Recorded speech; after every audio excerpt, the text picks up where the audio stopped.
Every once in a while, something happens that's really hard to wrap your head around. And this Maui fire is one of them for a variety of reasons. And it pertains to a lot of the different things that we talk about on this channel, which is finance, investing, gold, silver, protecting your money, real estate, all of those different things boil into one topic. And this one's very different than most. First and foremost, the tragedy in Maui is crazy. If you've never been to Maui, obviously people know Hawaii as a vacation spot, as a destination, right? Some place that you want to go visit, that you want to go spend time, get in the water, go explore the jungle and that kind of stuff. But for the everyday people live there.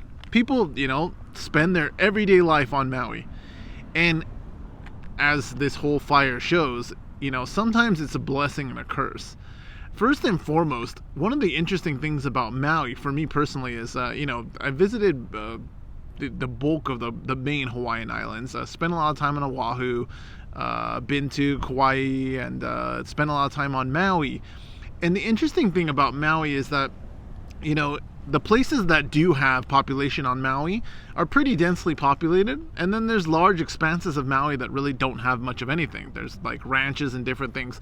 There's also the volcano, Haleakala, and just different areas in general. But one of the interesting things, for me personally, is I spend a lot of time in Kaanapali, which is, just down the road from LaHaina. That's actually become probably my favorite beach in the Hawaiian Islands, the favorite place to stay, so right in the neighborhood of LaHaina. But the interesting thing about LaHaina is that, it's one of those things where it's obviously a large swath of that area, but comparatively, it's not a huge place. And when I think about, the city itself and how it was situated, when you drive into, towards Lahaina from, the other parts of the island, Kahalui and all of that towards like the airport, you have to come all the way around the island to get to, Lahaina. And it's crazy because as you drive in from the main highway, you can look down and see, the full expanse of what it is in Lahaina. And there's basically a lot of grassland and stuff around that, but it's not the type of thing that you would look at and say, oh, okay, this is, a huge fire danger that, fire is going to come up here and destroy everything. Now, the outlying houses that are surrounded by grassland, yeah, you could probably see where there might be a wildfire, which are fairly common on Maui, and see that, okay, it could touch that area, it could touch, the sidelines of the housing. But to have seen how that fire started and how, because of the wind, it just basically got blown like a funnel directly through, the city itself, it's insane. It's like you can't even wrap your head around it. And I've watched so many different videos of people like, walking around while this was happening.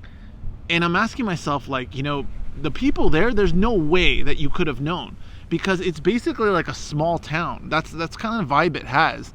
And if you don't know something is going on, if no one tells you, I would have expected in these videos to see at the very least the police, driving down the street with the loudspeakers, hey, there's a fire, get out, whatever. But none of that stuff seemed to happen. And I've actually heard the sirens.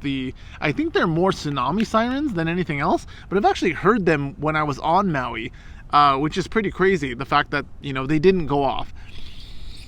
But looking at, the devastation, it's like hard to wrap my hand around it, because I've never seen a wildfire that took out so much housing in, completely took out, buildings and things like that. Now, here in California, we have wildfires seasonally, and obviously they've just gotten worse as time has gone on, for two reasons. A, just things have gotten drier over the last, couple decades, but also, rich people have moved more and more into, those areas, so there's more stuff to destroy than there was before. Just the name of the game. But looking at Maui, seeing how fires behave here in California, typically, like, even when they reach residential, it's like it'll destroy a small area of a neighborhood and just kind of move on, through the vegetation. It doesn't, keep going through the houses. This was completely different. This was burning directly through buildings and housing and just, kept going, which is so crazy. Now, part of that could be that, maybe here things in California, the building codes are different than they are in Maui. Obviously, that's a lot of old construction, 1940s, 1930s houses, that were built long time ago, all wood, which obviously contributed to it. But the crazy part is, again, and I'm going to link one of these videos in the description because it was really telling to me, is this guy is just walking around while this fire is going and talking about it, but he's not warning anybody. He's just walking around talking about, oh, this is burning, that's burning. And it's kind of assumed that everyone knows what's going on, but you can tell that people don't. And no one's just sitting there yelling, hey, get out, you're still home, anything like that. Nothing. And then, of course, we've all seen, the videos of like the aftermath, or like when everything was just completely engulfed. That area, like, it's so crazy to me that, when people jumped into the water, first because, obviously that's kind of like a last resort. But secondly, if there were 70, 80 mile an hour winds, you can imagine that the water probably didn't seem very attractive to jump into. And I was thinking, like, imagine how, I was thinking to myself how crazy I would have to be to get in the water. The thing is that what I didn't remember was that there's a sheltered area there, which is the harbor, where it's kind of obviously more shallow and sheltered from the, from the actual surf, the normal ocean, which I'm sure was just crazy during that time. But again, Front Street in LaHaina is kind of like that idealistic place. It's old school construction. It's like, it is commercialized to an extent because, obviously there's all stores and things like that. But it's not like you would expect, like in a normal, or even a newer island or things like that, where it's just all new. For example, Waikiki, which is just all new construction, very commercialized. Lahaina and Maui is completely different from that. And it's a shame because I think to myself, like, I can't wrap my head around the fact that entire area is gone, completely gone.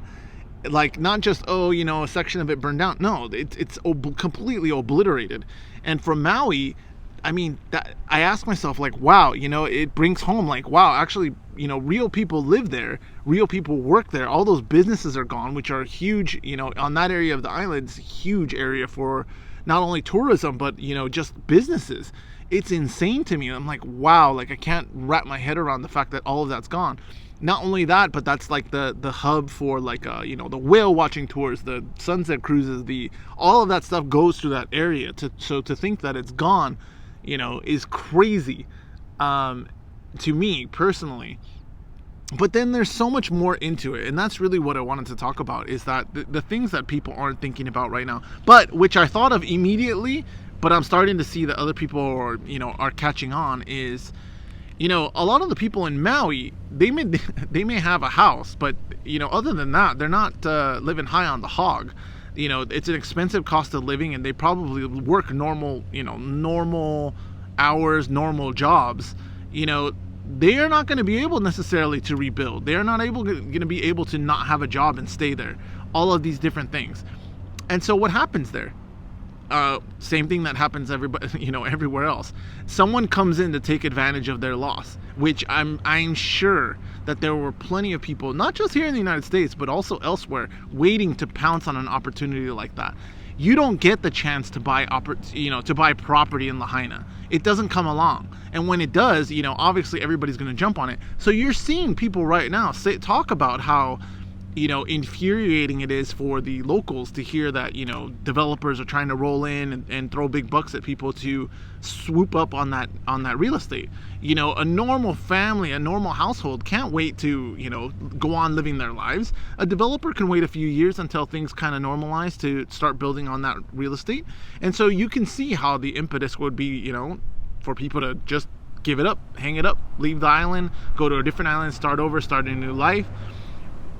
But once that happens, that completely changes everything about the dynamic that it is to be in Maui. Everything, all the history is gone. You know what I mean? Even if they rebuild things that, in the style of what it was before, it's all changed at this point. And so what happens then? It's insane. And there's a bunch of other garbage on the internet, about a space laser came down and, why did it only hit Maui? The reality is that there's video of, like, basically all of the reasons that the fire probably started, which was down power lines. People were recording it all morning. I don't understand how, when that kind of stuff is happening and power lines are down, the power company just doesn't de-energize, the area, because, it's too much of a risk. But I don't think, they really thought through, like, is it possible that, something like this, the perfect storm, so to speak, could happen in a place like that? But it did. And it's wild when you see the videos of it starting just as a small grass fire and just escalating because of the wind. Like, literally the wind was just blowing it completely through that city, which is nuts. I also noticed, like, in looking at the videos of the carnage of the aftermath, and I'm sitting there thinking, these people want to get back into their homes. They want to get back and, see what, what there is left, if anything. And the vast majority of them, there's nothing left. It's literally burnt down to the foundation, to the slab, most of those houses. You can imagine the heat, that was generated by that fire by looking at it. It was insane. But I also noticed, too, that, like, I didn't see any, even the businesses, I didn't see any safes. So I was thinking to myself, in that scenario, prepping wouldn't have helped you, because the reality is you wouldn't even have known what was going on until the very end. Now, you may have had a bug out bag, you may have had whatever, but none of that stuff would have helped you. I mean, it would have been a moment's reaction and you would have just basically had to get on a dodge. Again, a bug out bag would have helped you. But looking, at the houses, looking at the businesses, even jewelry stores, I was looking as they were passing by, that kind of thing, no safe, which is weird. Because I would ask myself, like, you would have to have a safe in a jewelry store or something like that. You're not carting it off every night with you. Nothing. You would expect to see a twisted mass of, like, melted steel or whatever the safe is made out of. I didn't see any of that.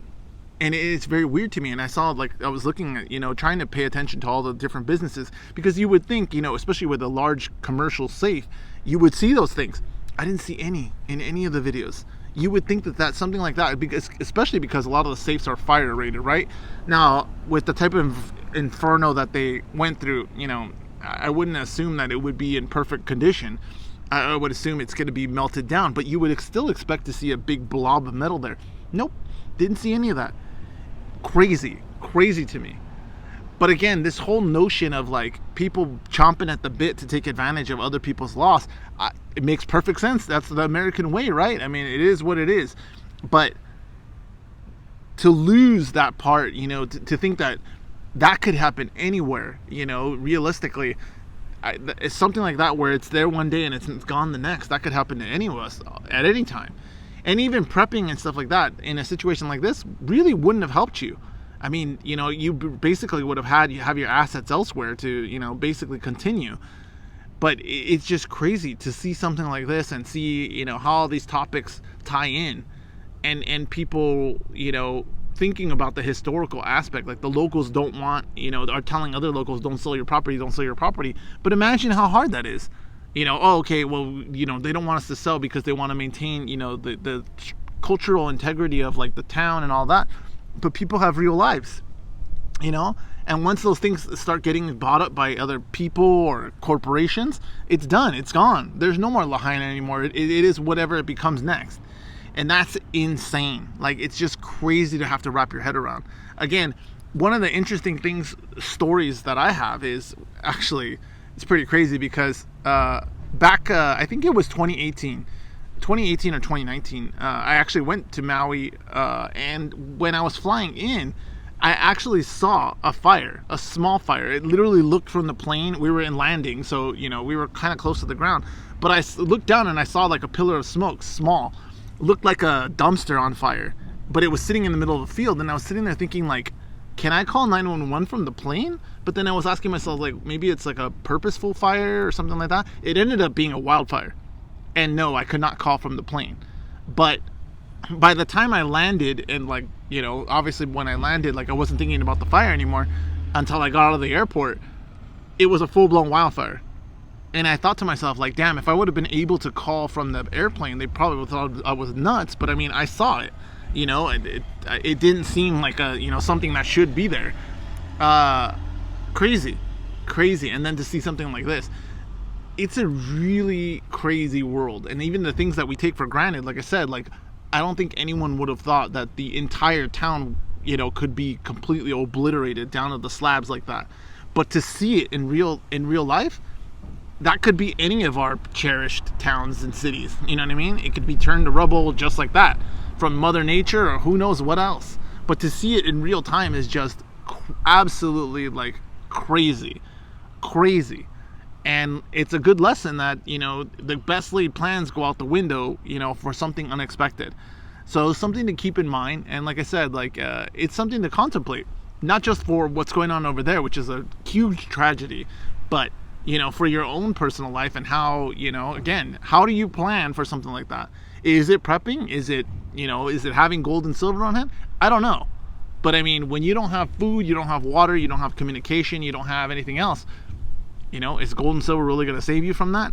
I don't know. But we're getting a hard lesson out in Maui.